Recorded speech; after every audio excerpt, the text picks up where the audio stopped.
Good morning. A warm welcome to the Humanist community in Silicon Valley Sunday Forum, to those joining us on Zoom and to those joining us here in person at the Mountain View Senior Center.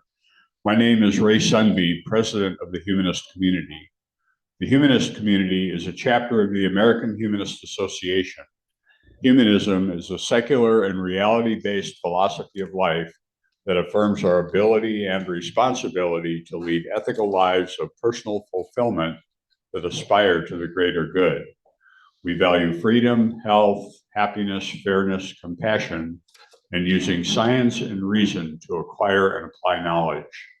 If these words describe your thinking, we invite you to become a member of the Humanist community if you've not yet done so. Membership forms are available on our website.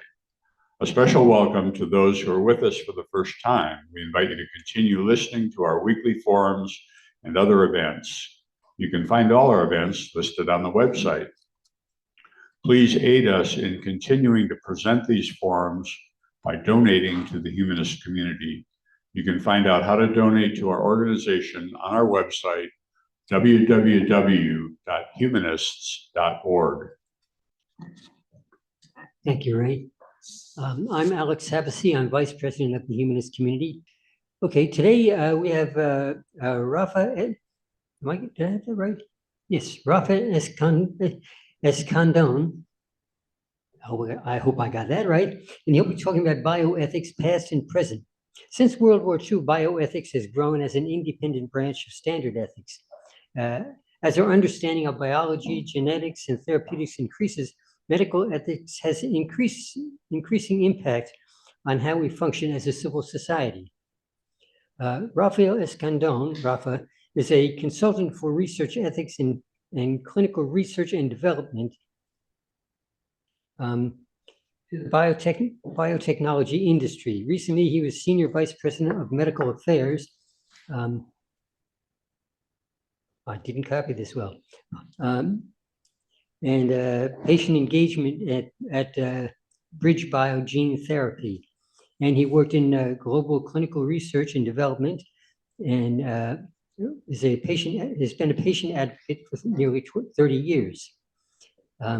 He's an adjunct facility in the Department of Medical Ethics at New York University, Grossman School of Medicine, as well as at the Children's Mercy Hospital, Mercy Kansas City School of Medicine and Medicine Pediatric.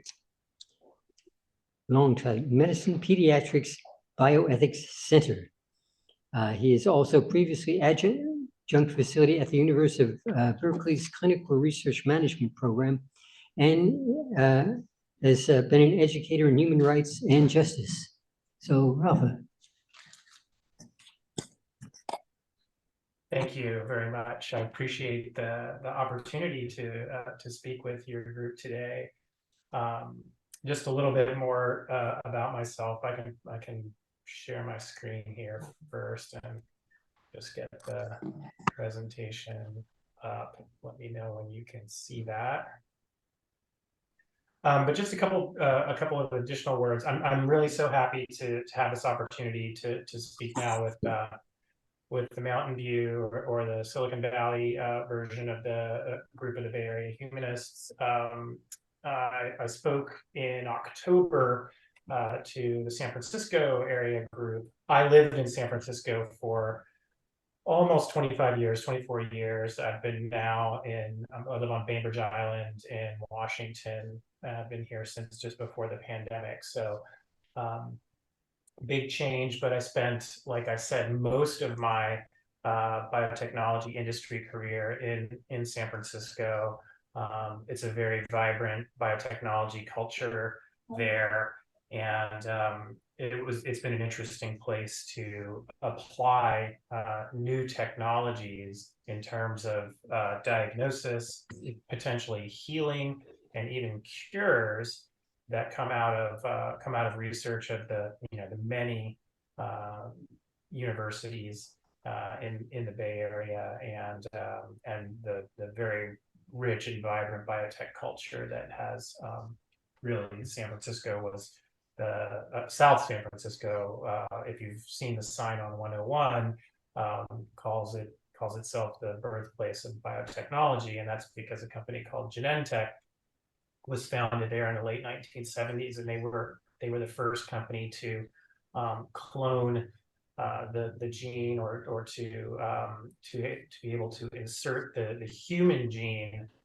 for insulin into a bacteria, so a totally different organism, and it was through that the development of that technology that biotechnology was really born. So whereas before that, human insulin or insulin, the insulin protein for, which is lacking in patients who have type 1 diabetes, had to be harvested from other mammals and then given to humans. Once biotechnology emerged, you could get bacteria to produce human insulin at scale, let's just say. And so the Bay Area, as I said, is critically important for biotech culture. Through my career, though, which has been in clinical research and development in pharmaceuticals and biotechnology, I've also had a really an enormous interest and actually great concerns throughout for the ethics of human subjects and who volunteer for clinical research. As we won't go into the whole process today, but what I hope to demonstrate at least a bit through a couple of presentation of maybe 2 or 3 case studies is that bioethics and medical ethics have really gone through quantum leaps in the last century, really in the last 70 years. And so when things move that quickly, there are, of course, gaps in knowledge, and sometimes there are and transgressions that happen because knowledge hasn't been fully developed and fully applied to some of these very rapidly moving situations and applications. So with that, I want to just say one final thing. What got me interested in bioethics? It was sort of I wasn't aware that I was interested in bioethics, and really wasn't aware of what bioethics were.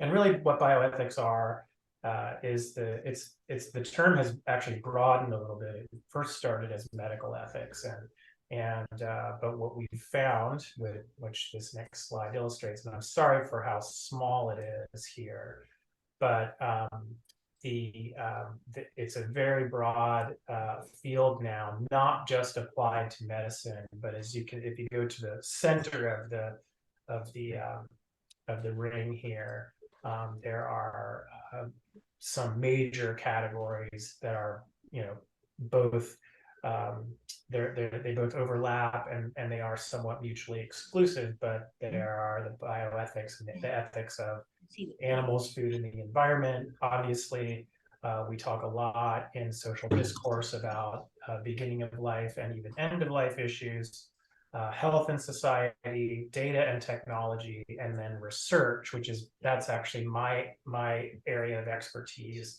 in the broad field of bioethics. But then if you go zoom out into the periphery of the ring here, you can see that there are all sorts of applications and all sorts of consequences of some of these different wedges of the pie here.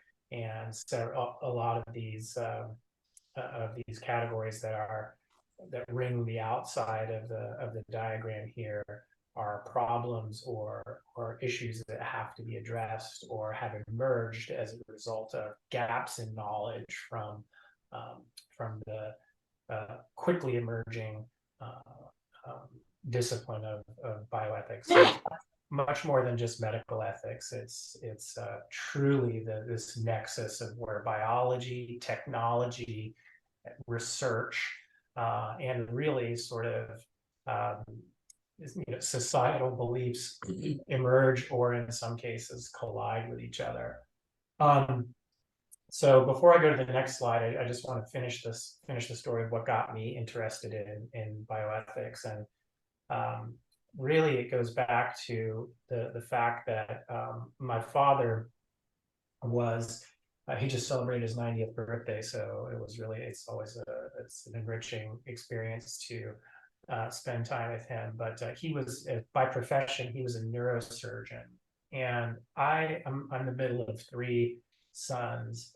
And I had a great interest in medicine from an early age. Really, just was very good at science and really liked biological sciences and anatomy and physiology. Those were very interesting things to me. So I had a lot of curiosity about what my father was doing, not just because he was called away from so many of my brothers and my sports games and or family functions or other functions to go to the emergency department to treat someone or several people who'd been involved in various unfortunate circumstances, a lot of car accidents, a lot of diving into shallow water, all sorts of different unfortunate circumstances that you get as when you have a career practicing neurosurgery.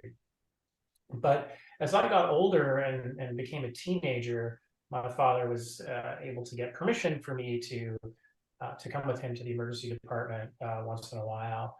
And one of the stories that I remember, one of the circumstances I remember was so late on a Friday night, and I asked him to go, literally like it was about 11:30 or midnight.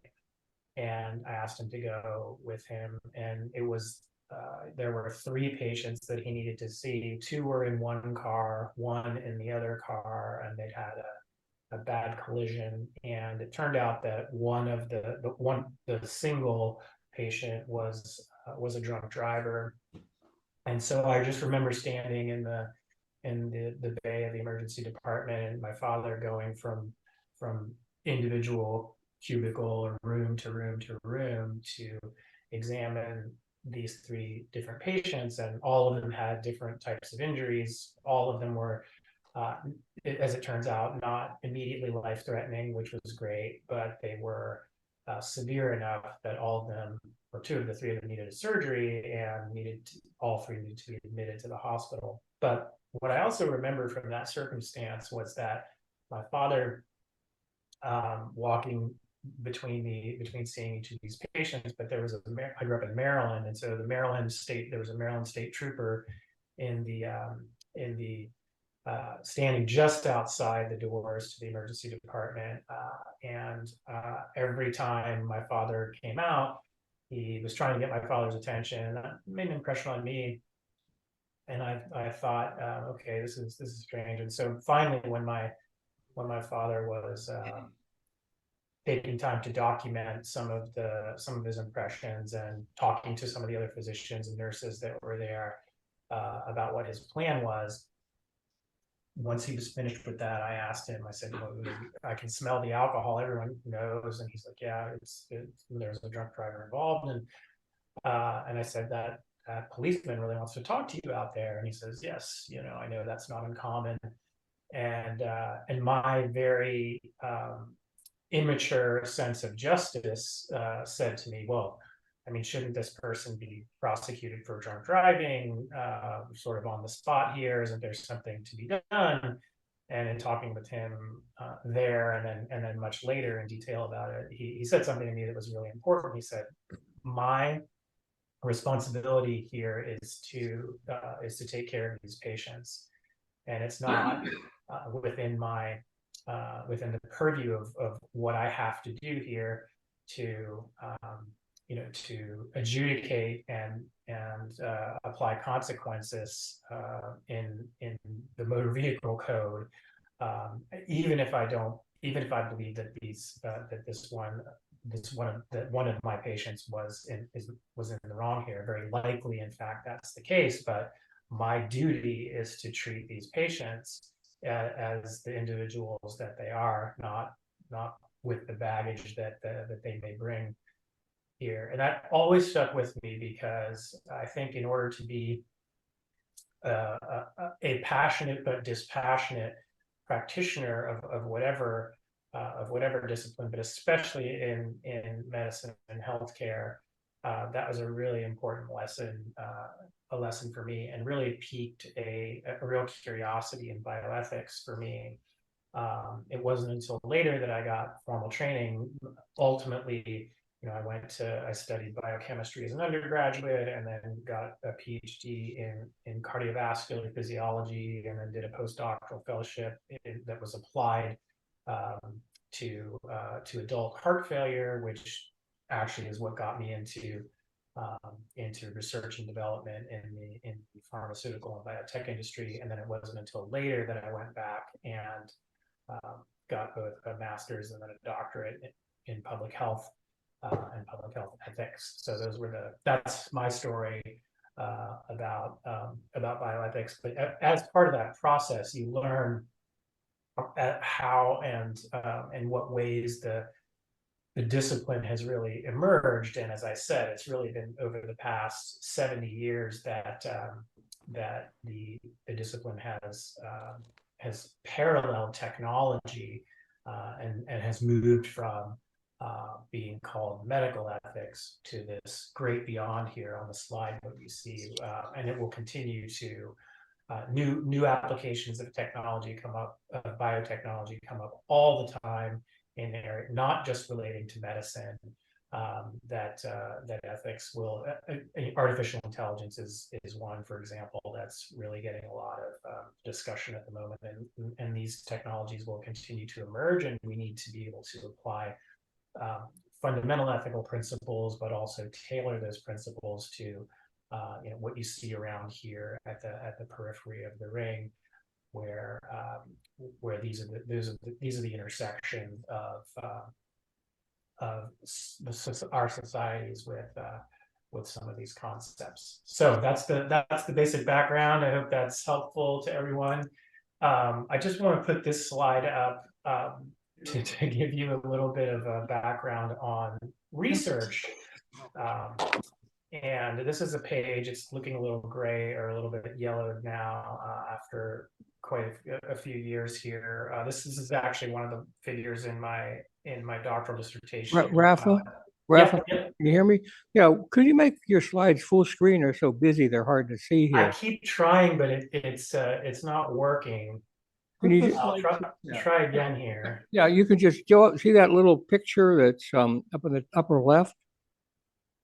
Yeah, hold on one second. Way at the top of the screen, there's a little, like a picture with a, Top of the screen. Slideshow tab. yeah, you want to say slideshow, which is at the top of the screen in the red area, at the top of the screen. Move over to the left. Move over to the left. I can't see your cursor now. You have to move way over to the left. Nope, up higher in the red area. Now to the right, to the right, to the right, to the right. Keep going. Keep going. Move your cursor to the right. I am, yeah. Oh, it won't work. Yeah. Oh, wow. There's a slideshow tab. There's here. Do you see a tab that says File at the upper left? Yeah. And next to that is Home, Insert. Ooh.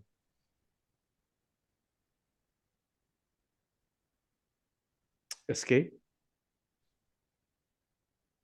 Okay, next to File, there's Home, Insert, Design, Yeah. Transitions, Animations, Slideshow. Click on Slideshow.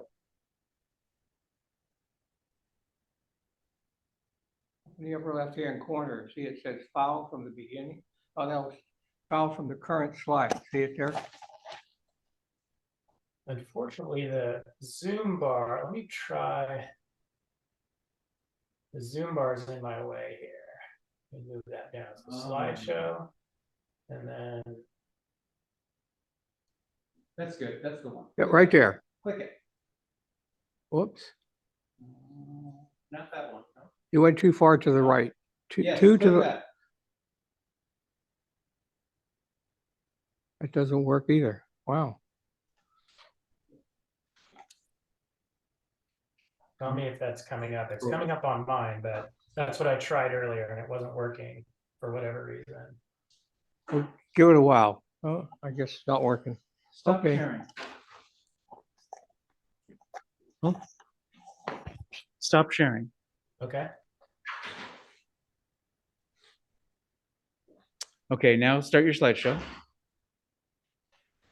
Start the slideshow or Yes. start sharing? Start the slideshow first. Okay, 1 second.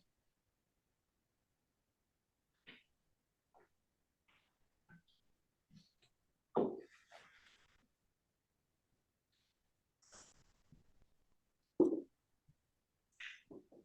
right. Share screen.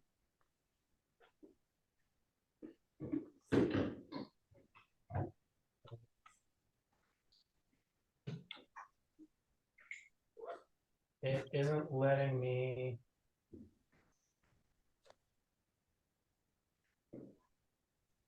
I have no way to, hold on 1 second.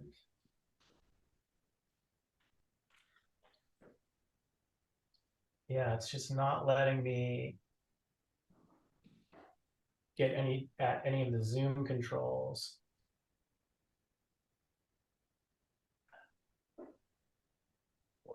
Let me try one more thing.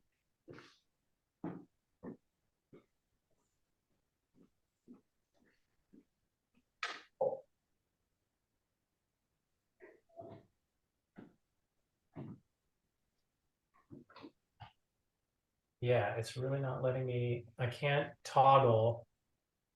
It's not showing me the Zoom controls. As soon as I start the slideshow in PowerPoint, it's not allowing me to see any of the Zoom controls to share my screen. So let me try one more thing here. Let's see if this works.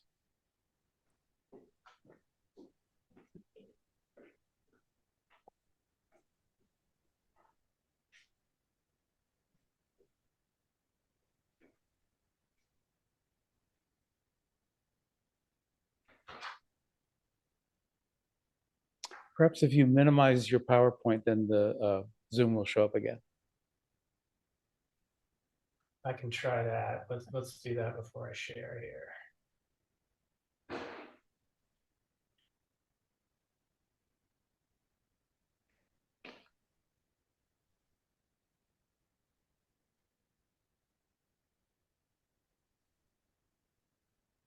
Actually, one thing I could do, maybe this is the problem.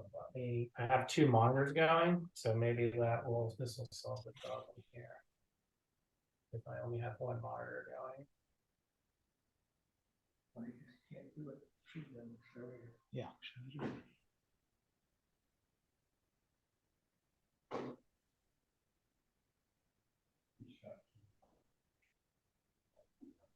Right.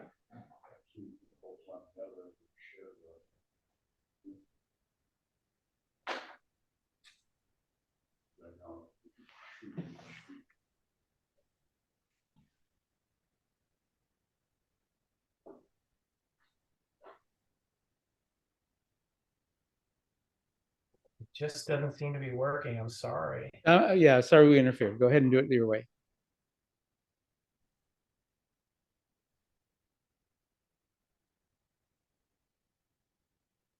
So Have you- what's your preference? Is it to Have you do got- the ugly version, or do you want me Something to that just works. talk without the slides? Share screen. Have you got share screen yet? Great. Great. Done.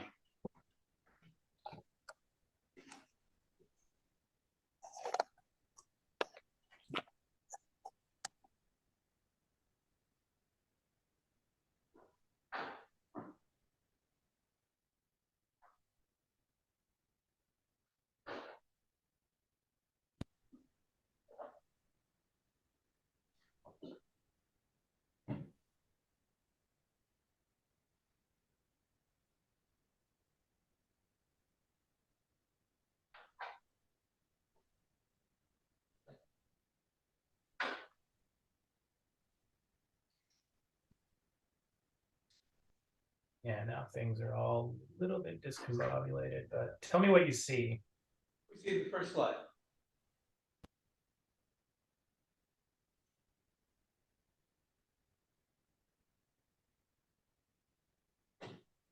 Are you seeing the presentation or no? Who's seeing the first slide?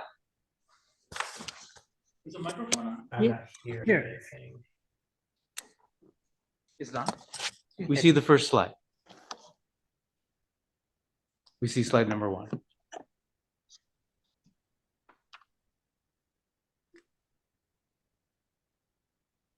So if you're saying anything, I'm not hearing it. Can you speak, John?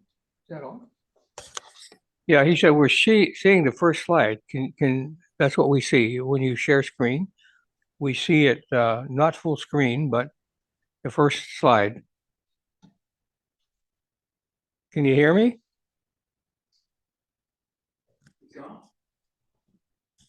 Oh, wow. Okay, well, let's have a discussion of what we see so far.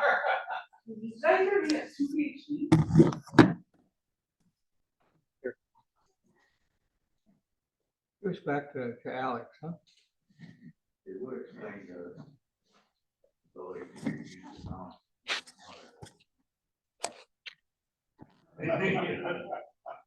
Okay, we're happy Rafa gets back here soon. Yeah, he'll probably log back in again. Give him a minute or two to log back in. But initially, you push it up, right? And then somehow. Yeah, Yeah. we pushed too many buttons. I apologize. I've got to remember Oh, to dress rehearsal.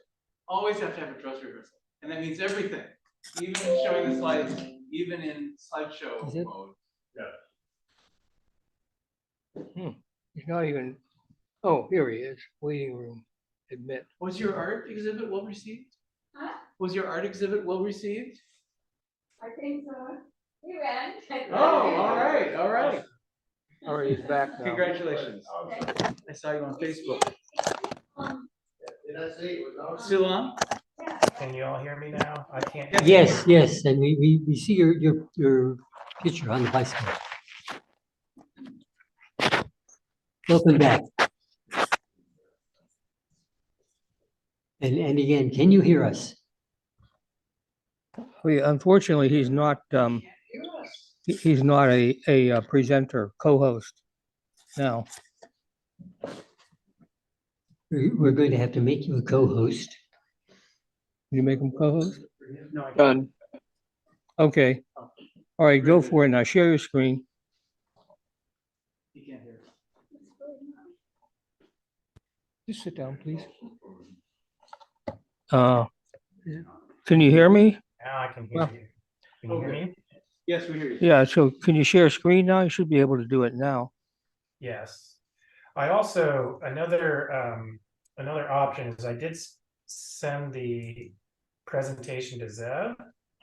So maybe it's easier if the full screen, because I can't seem to access the full screen setting, and this happens a lot, unfortunately, with me. No, well, what, you could just need to go down 2 slides, huh? Now, Pardon me? Click on slide 3. go to slide 3.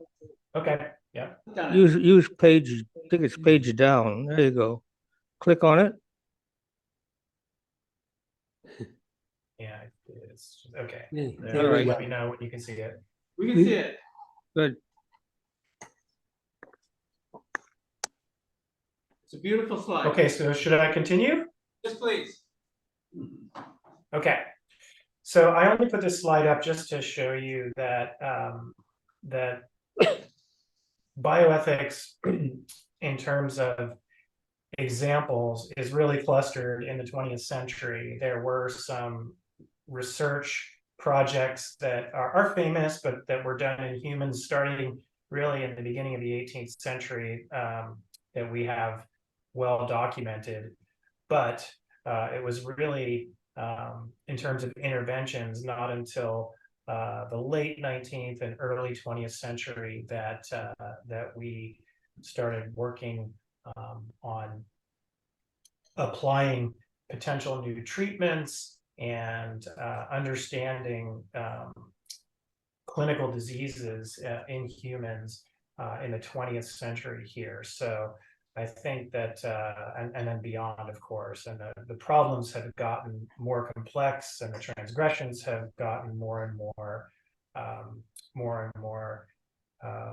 complex as well as we've gone along. But I think what I want to show you is that at the underpinnings of medicine and some of the elements that are very familiar, I think, to most folks, there have been some interesting diversions from that. So this is just, it's a busy slide, but it's tried to highlight, I think, the most important things here. This is the modern, or Louis Lasagna's version of the Hippocratic Oath, and it's an attempt to modernize a group of statements, or make relevant currently, that were written more than 2,000 years ago. And so the physician's oath is that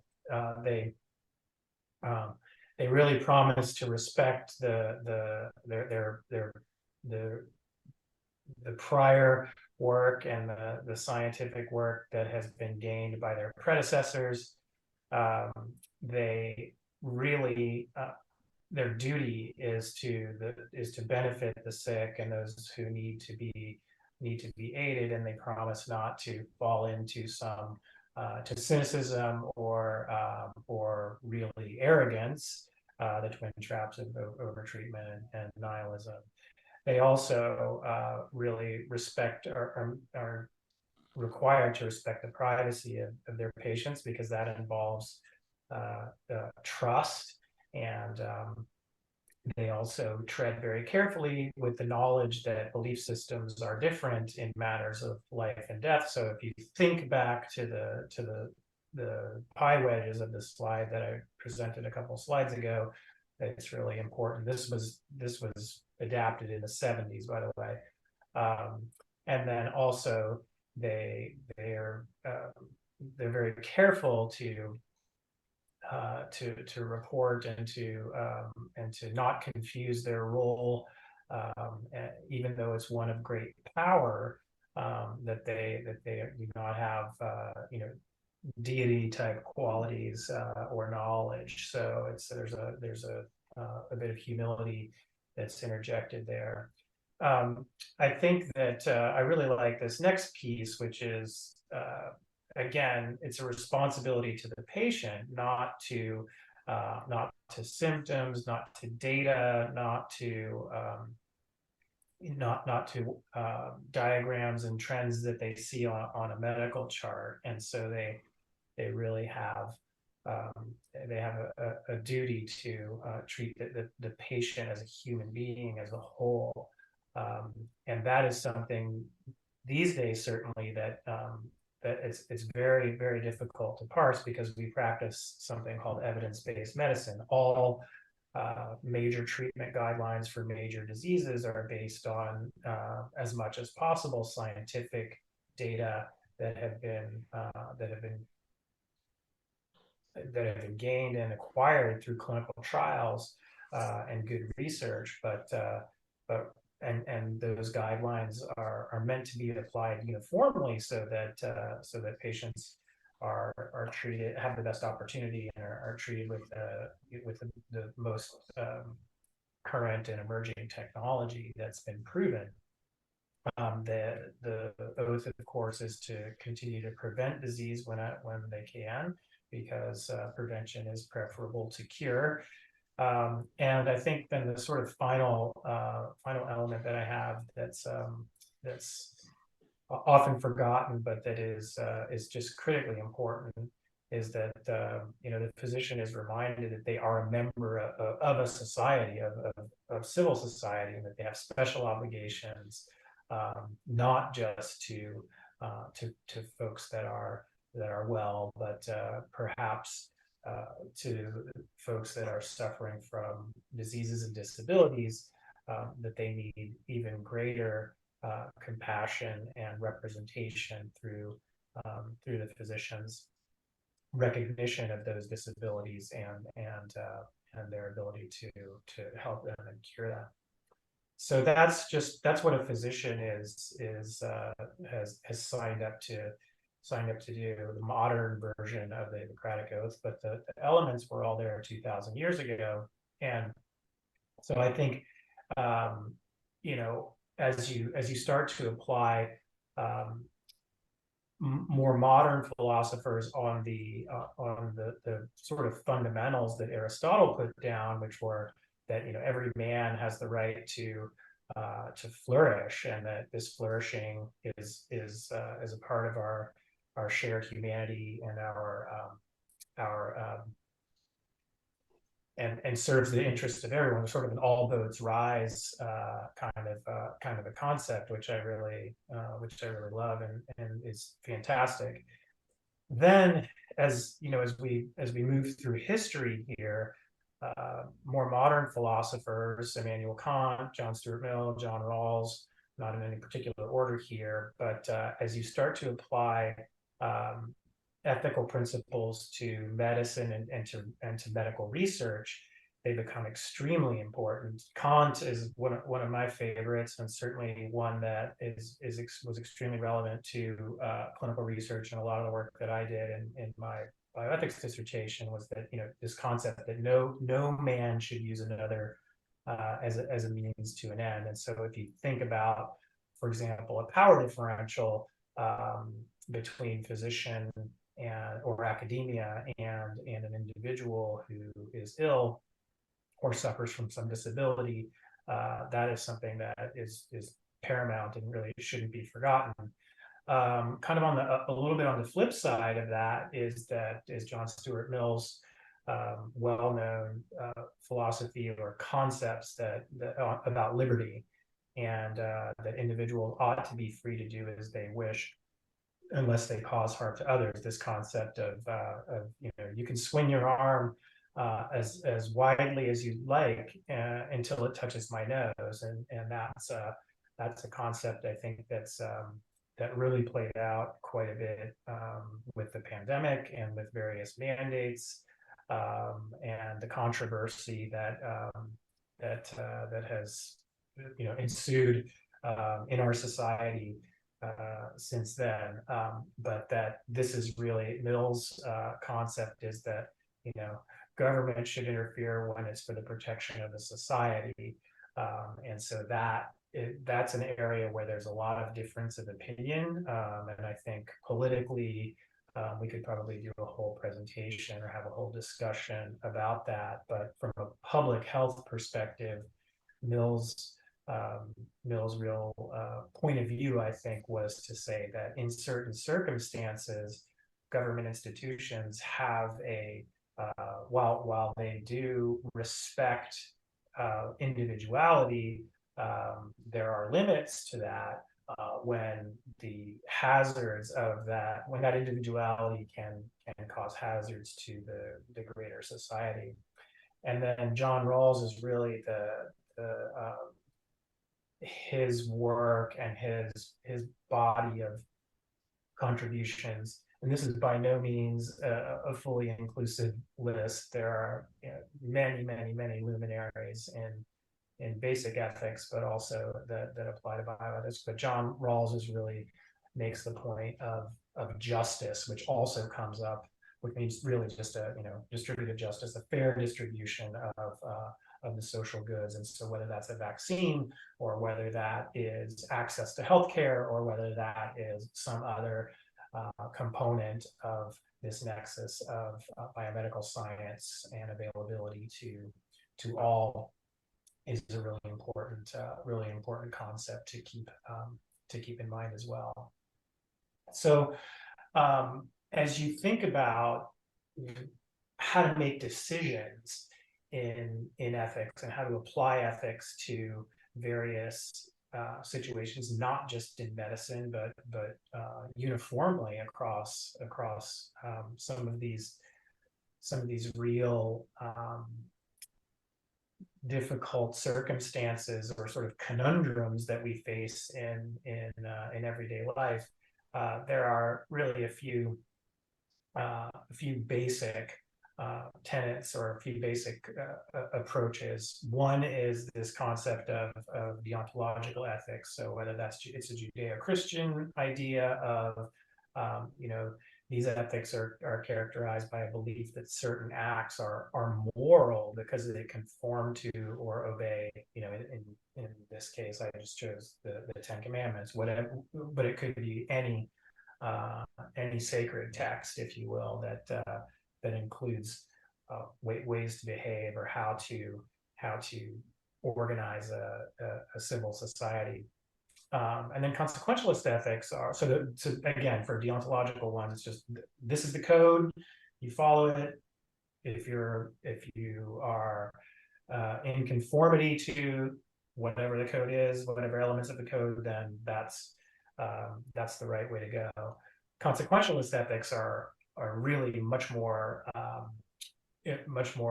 I think, interesting in that they're I would call them more strategic ethics, and it's just sort of a post hoc evaluation of what you've done, and so you really look at the morality of the act in the context of what the outcome or what the result was. So it's a perfect example of, did the end justify the means here? Did my mass vaccination campaign prevent a number of infections and a number of deaths to justify, number one, maybe the unpleasantness of the needle jab, but also the side effects of the vaccine itself, which may be mild, moderate, or even severe. I'm just making up a vaccine here, but that's the concept there. And then utilitarian ethics is really just, interpreted by, is this approach and the hazards of this approach, are those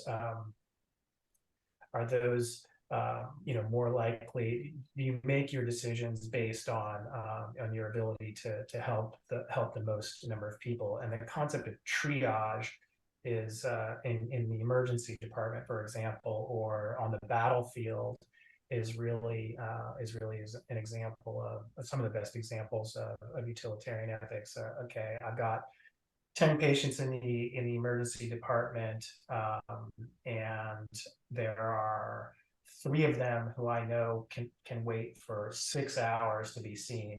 2 of them I really need to see right now, and then another 4, again, I'm just making up numbers, are probably too far gone for me to be able to help in any way. So I have to focus on the patients that I can help, and that's the sort of moral justification for making that choice. Help the most, or help the ones that are most likely to benefit from your intervention there. So those are some of the concepts of the basic, the fundamental ethical concepts, and then how they apply to. I'll show you with a few examples how these apply to research ethics and medical ethics. But I think I'm going to change gears a little bit here, just to show you and to talk about this. Really, it's a very related and very important set of elements, because again, it has to do with temporally how some of the questions that were being discussed in Europe and in the United States, about 150 years ago now. And so I would say everybody in the room probably knows who Charles Darwin was, but maybe far fewer know who his cousin, Francis Galton, was. So Darwin, as everyone knows, wrote On the Origin of Species, and that theory of natural selection and evolution, as it's come to be known, I think is pretty well understood. There are still some gaps here and there in terms of the lineage of every single organism on the planet, but it's conceptually, I think it's as close to being widely accepted as possible. His cousin, who was an interesting person, and by no means someone who could be categorized as just a sort of pining, jealous cousin, really tried to take some of those, some of the concepts of Darwin and apply them to this a sort of dystopian idea of human natural order and human superiority, and that's through he's the one who coined the term eugenics, and so the concept of eugenics was really one that was conceived really just before Gregor Mendel, who's the father of really human understanding, or really human inheritance of genetics, the modern genetics that we know now, about how various mutations and various characteristics are transmitted generation to generation, in mammals and plants, in most organisms. So there wasn't a lot known, or the Mendel's main paper, which was his data were collected between the 1840s and the 1860s, were kind of lost for about 50 years, and that's the same time frame that Darwin and Galton were making these publications, and then Mendel's genetics paper wasn't really uncovered until the early 20th century, in 1901 or 1902. Anyhow, the point is that there wasn't this sort of scientific foundations that we had. So a lot of this was conjecture, particularly eugenics. And this book that was written first published in 1916 was published here in the United States by a person named Madison Grant, and he was this sort of self-styled anthropologist. He did not have formal training in anthropology, but this book was very popular, and it really was the beginning of this concept of Aryan superiority, xenophobia, fear-mongering that we saw really permeate social discourse in the United States, and then ultimately in Europe. It's really unfortunate, but this was taken, obviously, this concept of eugenics was taken to perhaps the worst extreme in the history of humanity by the Nazis and Hitler himself. On that topic of eugenics, there's a very famous, again, sort of a shameful case of the Supreme Court and Buck versus Bell, the Buck versus Bell decision that was made in the 1920s, that had to do with a case where, if you're not familiar with it, this is Carrie Bell and Carrie Buck and her mother Emma. Carrie, on the left, was sterilized involuntarily by the state of Virginia in a case that went all the way up to the Supreme Court, which allowed the state to act in cases where they felt that the circumstances were right, and that for the good of humanity, that certain individuals were deprived of some of their basic liberties. And I just want to show you here. This was taken from Oliver Wendell Holmes, who is he wrote the decision of the Supreme Court in this Buck versus Bell case in 1921. And it's really hard to read, to be honest, but just to excerpt a little bit of it, he says, "We've seen more than once that the public welfare may call upon the best citizens for their lives. It would be strange if it could not call upon those who already sap the strength of the state for these lesser sacrifices, often not felt to be such by those concerned. in order to prevent our being swamped with incompetence. I mean, the arrogance of that just really blows my mind. And then he declares that it's better for all the world if, instead of waiting to execute degenerate offspring for crime, or to let them starve for their imbecility, society can prevent those who are manifestly unfit from continuing their kind. The principle that sustains compulsory vaccination is broad enough to cover cutting the fallopian tubes. Jacobson versus Massachusetts was a famous vaccination case. So, and then 3 generations of imbeciles are enough. I mean, that is just, it is hard to believe that that was just 102 years ago. And that came from the Supreme Court of the United States. But this is the culture, and this is the context in which modern medical ethics are starting to emerge, and they're starting to, there were believers, true believers in medicine, of eugenics. And so it was a real headwind. I won't read everything chapter and verse here, but in some other research that I do with respect to human rights and medical history, you know, here's one of the many letters between George Patton and Dwight Eisenhower in the spring of 1945, as the concentration, the death camps are being, they're coming to light and they're being discovered. And this is just a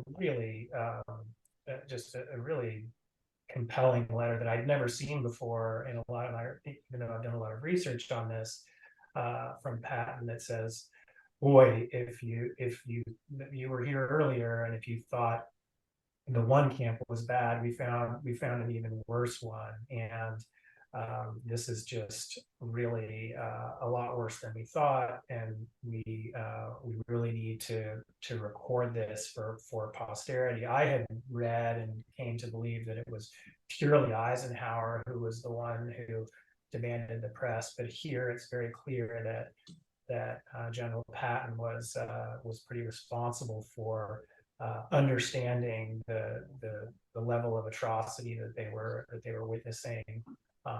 And the need to have that, absolutely horrible as it was, to have it recorded for history, ostensibly so it would never happen again. And this is a recurring theme in bioethics that I just want to bring to everyone's attention, is that memories are short, and as much attention as the uncovering of the concentration and then ultimately the death camps got, as much public awareness as there was of these things, it's pretty interesting, and you'll see how selective some of the attention and understanding was to this. So that's the reason that I bring this up. So the second reason I bring this up is because, as I'm sure many of you know, the atrocious medical experiments, involuntary medical experiments that were done by, you know, a lot of familiar names, like Joseph Mengele, many others, of the Nazi physicians in various camps, ultimately led to the Nazi doctors' trial, where 11 of them were tried in Nuremberg. It was one of the many Nazi trials, but this was a Nazi doctors' trial that from which emerged the Nuremberg Code in 1947. And this was, you know, this is really the first document in modern bioethics and modern medical ethics that has emerged from any sort of an evaluation of socially what's happened. And so that was a long trial. I won't go into all the details, but suffice it to say that as part of the judgment, many of the doctors were sentenced to long sentences. Some were executed, some fled. I think the outcomes are pretty well known, but this document endured. And so as part of the Nazi doctors trial outcomes, there are these main elements here. And the first is that, and they comprise now many of the tenets of human subject research. And so voluntary consent must be provided by the patient before any physician can do anything to the patient. They must have their voluntary consent. The results of the experiment must be fruitful versus basically capricious, random, or unnecessary.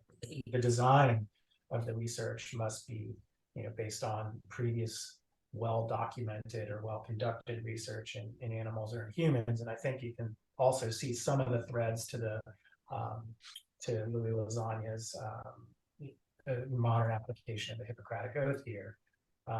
All mental and physical suffering and injury should be avoided by the experimental design.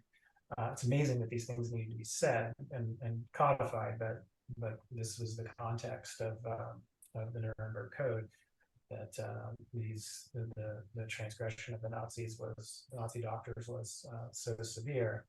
If death or disability is expected, the research should not be conducted. Again, that's just something that seems very fundamental to humanity. The degree of risk of the experiment should never exceed the humanitarian importance of the results. And that's something that I still talk about, we still debate with regulators and with many stakeholders in research even today. Preparation and protections from disability and death must have been taken. Only the most scientifically qualified should conduct the experiment. The participant can end their participation at any time for any reason, and the investigator, the physician, must end the experiment if they have cause to believe that harm will result. So again, a lot of these are just so basic and so fundamental by today's standards that it's hard to believe that it's the first time that they were codified in 1947. And now,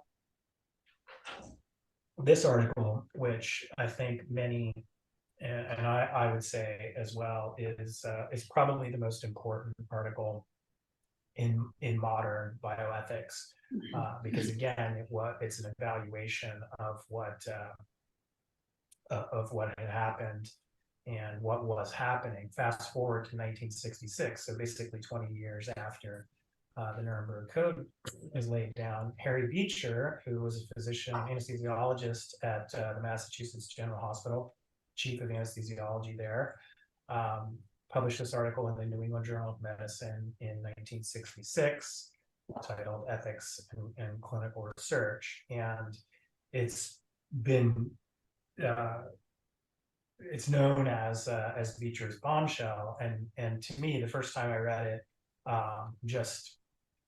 it really resonates. His style and how he chooses to the methods that he used to uncover some of the transgressions that he found was absolutely fascinating. But he actually presaged it by about a year, excuse me, at this symposium called the Brook Lodge Symposium, which was put on by Upjohn Pharmaceuticals at the time. And so he was trying to essentially inform his colleagues and other physicians.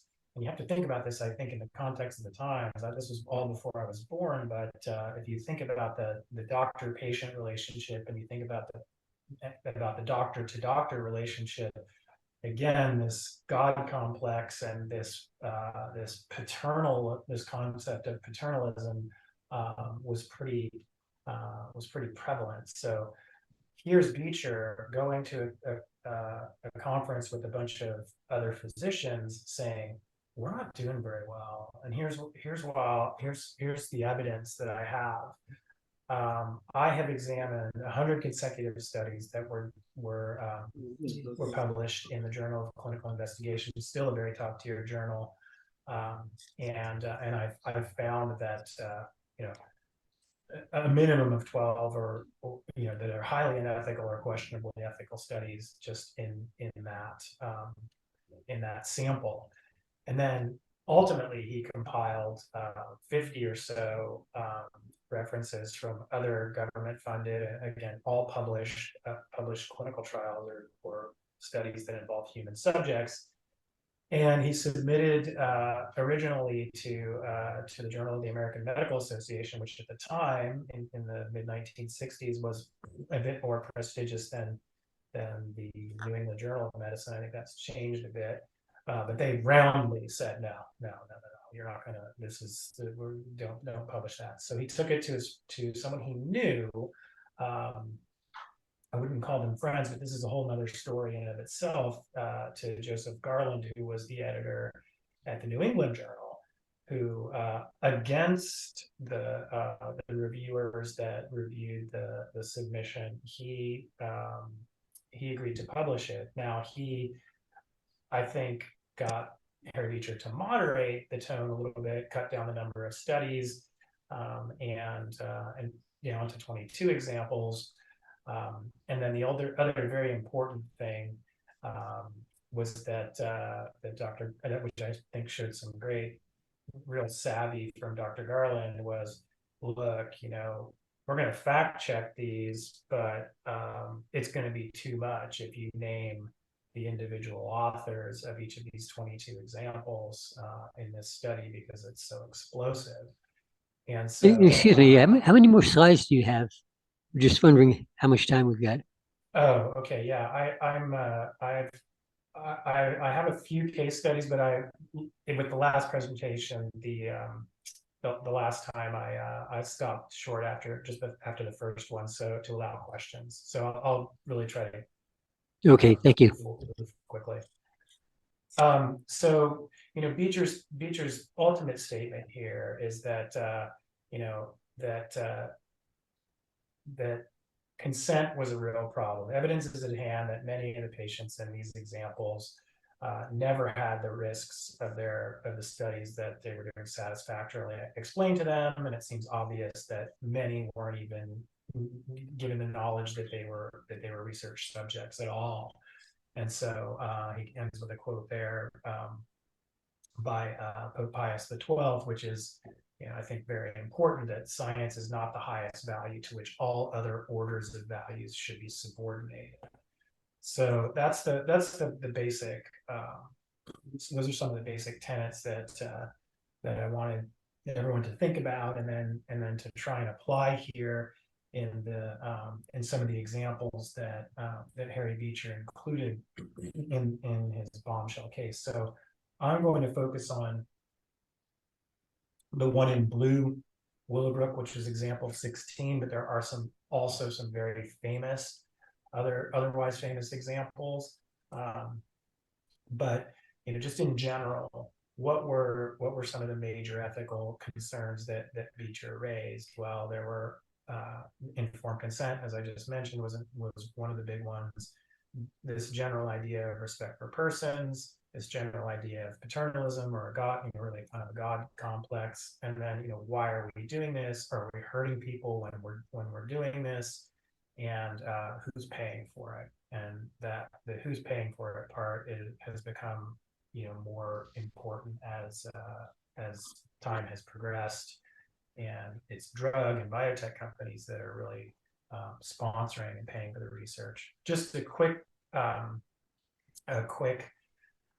note here. You've seen the elements of the Nuremberg Code. There was another after Beecher's bombshell. Government moves slowly, but the government put together, the Institute of Medicine put together a group of experts and came up with really boiled this down to 4 concepts in human subject research in a very important document that I still talk about very often, called the Belmont Report in 1978. And really they focus on 4 elements. Number one, that research subjects, people, must be respected, and that they are autonomous, and that any participation is voluntary. You got to tell them what you're going to do. You can't deceive them. They need to be able to stop.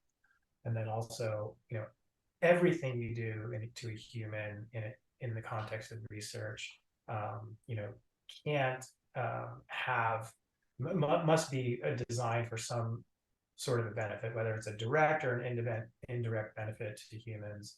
It's something that's a basic tenet. Another basic tenet is the flip side of that, which is you cannot have intentional harm. And then the third or the fourth is finally that there needs to be fairness. You can't treat one group can't bear all the risk or all the bad outcomes. And ostensibly you could extend justice to say that if the research is successful, then you need to be able to fairly distribute those benefits to everyone. So I'll skip this slide and I can skip this one as well. So this is just to show you that example 16 and what his description was of the Willowbrook of the Willowbrook case. I don't know, some of you may remember the Willowbrook case when it was first uncovered. Robert Kennedy actually went to Willowbrook in 1964 or 5, I think. And in any event, it was a school on Staten Island, and it was at the time. Here, I'll just go here. The context was, even up through World War II and beyond, hepatitis, infectious hepatitis, was a major public health problem, and there was a lot of interest. There's a lot of research that was done. There was a lot of unethical research that was done outside of just the Willowbrook case, but there was a major need for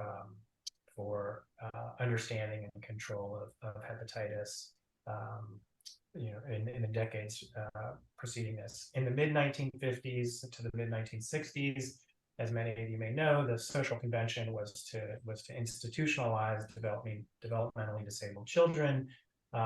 These institutions were terribly overcrowded, understaffed, and with undertrained staff as well, just enormously under-budgeted. They were terribly unsanitary. Hepatitis and other infectious diseases were absolutely endemic. However, because of the social conventions and because the beliefs in general were that parents were really not the best, the child's home was not the best place for them to get the necessary training and care. Institutions like Willowbrook, it was highly competitive to get in there. And so in this case, reassurances were made to parents that there was an opportunity, even though the institution was full, that there was an opportunity to have their patient, their loved one, their child, be admitted to this research unit if they agreed to participate in a study of what the investigator, who was infectious disease expert from NYU named Saul Krugman, said was a study of mild disease. So what happened here was that these studies were done in the early up to mid-1950s, was that patients were permitted to this sort of to be admitted into Willowbrook through this research clinic, if you will, but they were purposely infected with hepatitis, and the objective there ostensibly was to document its natural course and to gain insight into potential treatments and vaccines. The justification was somewhat nihilistic, because they did say to the parents, well, look, if they entered into the general population, they're going to catch hepatitis anyway. And that's largely true, but that's not really a justification to purposely infect someone. They also said, as I mentioned, that and also somewhat incorrectly, that the infectious symptoms would be mild. They ultimately didn't know that with certainty, and they ultimately discovered, not just through this work, but through similar work that there were actually two types of viruses that they were transmitting. What ended up being Hep A and Hep B. I wonder if we could go to Q&A. I'm sorry? We have your copies of your slides, I believe, and we'll put them on the website. But I was wondering if we could go into Q&A at this point. Okay. And so I just wanted to then finish up this part, which. But we're even past the time for QA at this point. So I'd like to ask a question. Oh, I'm sorry. I thought we were going until 1. My sincere apologies. No, we go till 12:15 on Q&A, and then we get ready for lunch at 12:30. My apologies. I was unaware. So I'll just stop sharing then. Okay, so my question is on current bioethics rather than bioethics history, and that is, I have this feeling that pharmaceutical companies do not want to cure disease. They would rather have people on lifetime symptom relief, which is a continuous profit stream, rather than curing disease. And I'm wondering if there's been any studies to confirm that. It's a great question, and it's one that that I think is an important one. I think the short answer is there's always a tension between the motivation for a company to study a disease and for against a profit. So I think that I work mostly in rare genetic diseases now, and there's not much of a profit motivation for companies to go in, or hasn't traditionally been much of a profit motivation to do that, just because the diseases are so uncommon. But to your point, I think that many companies, of course, try to balance the investment thesis versus the good for humanity. One of those you can calculate pretty well quantitatively.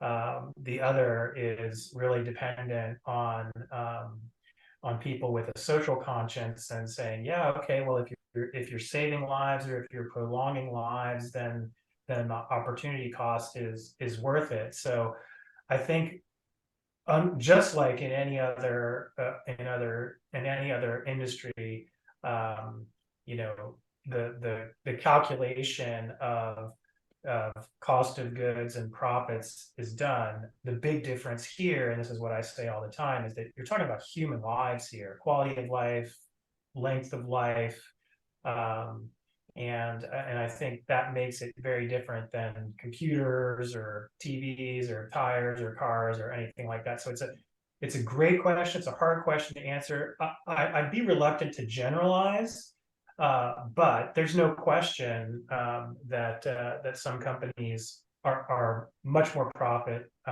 motivated than others. Many of them say, well, we have a fiduciary responsibility to our shareholders, you know, blah, blah, blah. I find those remarks kind of cynical, to be honest. I think that you can hold a duality of doing a good to humans and also be rewarded. And it's when those two things are out of balance that the ethics really fall off. I was curious. It seems like one of the things that from what I've seen in the news, that the question of balancing lifespan with quality of life is probably a big issue now. Is there a lot of research on that? What is the general feeling? Yeah, it's a great question, and it's one that's hard to answer because the way that modern drugs and treatments are approved in the U.S. and Europe and really all countries is you know, through a regulatory agency like the FDA, or in Europe it's called the EMA. So you have this this need to mostly quantitatively say, okay, well, look, the group of patients that didn't get the drug, either lived this long or were disabled in these ways, filled out this survey. And then they say that their quality of life is, I'm just making up numbers here, 50. And the group of patients that got the drug, their quality of life was 85. And so are those things really meaningful? I think in terms of survival, if there's value to survival, and I think there is, I think most of this is pretty non-controversial, then that's a pretty clear answer. But things get pretty squishy when you try to define something like quality of life, because that means something different to you than it does to me, than it does to our siblings, than it does to our parents or our sons and daughters. So it's a hard question, but it really is. It's at the nexus of wait a minute, like it's the how these things get approved, because the FDA's mission and regulatory agencies' missions are meant to be primarily safety. Like they don't want to allow a dangerous drug on the market, but then they also try to balance this against, okay, I also don't want snake oil on the market too. That doesn't really do what they say, what there's no scientific evidence to back up, what the claims that the company is making that it does. So I think what you're describing is very much a product of, unfortunately, how science gets applied to some of these harder to define elements like quality of life. One other thing I was wondering about, and that is, in a lot of drug ads, there are a lot of ads for medication, and ask your doctor about whatever. Is that a problem? Is that becoming a problem? Personally, I think it's a huge problem. And by the way, I want this to be the last country- question. Yeah, I mean, we're the only country that I'm aware of that has direct consumer advertising, and that's something relatively new. That was just approved in the late 1990s, and so you're right. It's like that.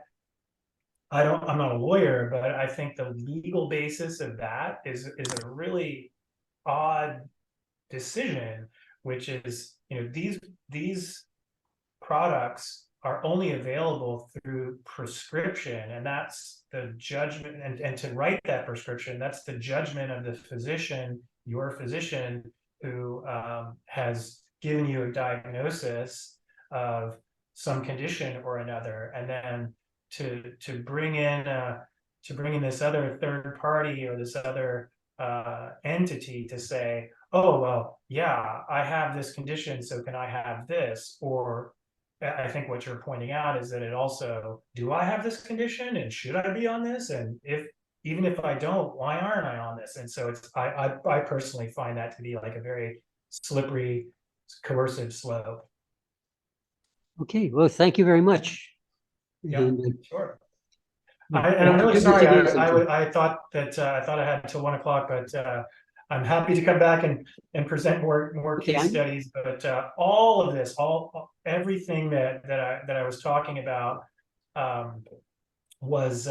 is really, it's part and parcel to how drugs and new therapeutic products ultimately get approved in this, and and really all countries. You're supposed to do a credible study or set of studies that demonstrates your intervention, your drug is as good as or better than, if there's a standard of care, great.